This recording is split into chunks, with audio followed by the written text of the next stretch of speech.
a sweet sound. All right, it's Christmas time. Okay, 2 lines open in the state of Oregon. Hi, Stu. Well, howdy, Lou. I'm not a rich man, but I love to cook. So I wanted to give my extended family a sumptuous Christmas feast as my gift to them. And also in honor of my granny, I wanted to make everyone the slipperies that she used to make.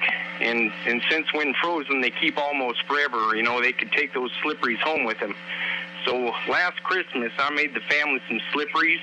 And my only concern was I had to make them from memory, and it's been 30-some years since Granny died, and unfortunately the recipe died with her, so I had to reach back into the old gray attic, if you know what I mean. And dare I ask what a slippery is? Well, if you got a sharp pencil, you or your listeners might want to take the recipe down for this. It's real simple. And first you take a baking pan covered with halved prunes, and you drape a thin slice of lettuce over each half. Then on top of each of these, you put a healthy dollop of mayonnaise.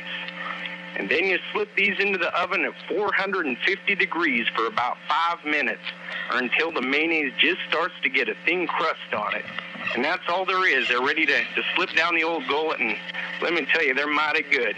But what what happened to your recipe? Is this what you made for them? Yeah, well, anyway, the family, I made them for the family as hors d'oeuvres before the meal, and they just kind of shied away from them. And I suspect that they might have just been a tad rich for their taste, you know, seeing as how some of my relatives are kind of common folk.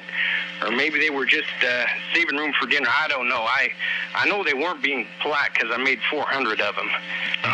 But in any event, I was showing... Large family, no doubt. Yeah, exactly. I was showing my brother-in-law my collection of rattlesnake rattles when behind us we heard this terrible noise. And, well, if it wasn't my Aunt Rhonda's Scott Terrier Shamrock, and albeit if he didn't take a real liking to those slipperies, he's eating them right off the table.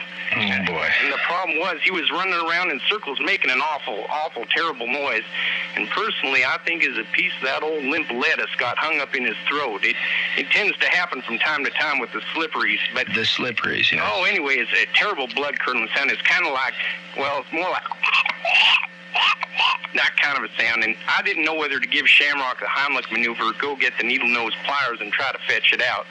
But anyway, he solved the problem for us by hitting his head on the fireplace hearth so hard that my prize thunder egg fell off the mantel and struck old Shamrock on the head and knocked him unconscious.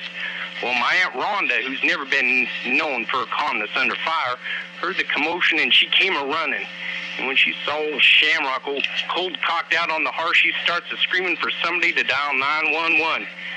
Well, I've never given a dog CPR before, but frankly, Lou, I did that afternoon, and it was mainly to keep the rural fire department from having to show up. I know a lot of those fellas, and I'm not one for publicity.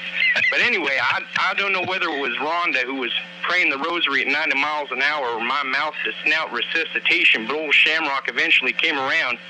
And I guess he got that old piece of lettuce down because it didn't seem to give him any more trouble. And your thunder egg survived. It did, but unfortunately there is another downside to this, to taking these prune slipperies in excess. And needless to say, my Aunt Rhonda and Shamrock spent the better part of the afternoon out on the back 40 there. Yeah, I can understand. And I must say, she missed out on the best stuffed porcupine I've ever made.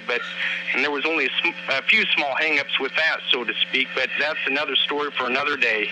Thanks, Stu. Thank you.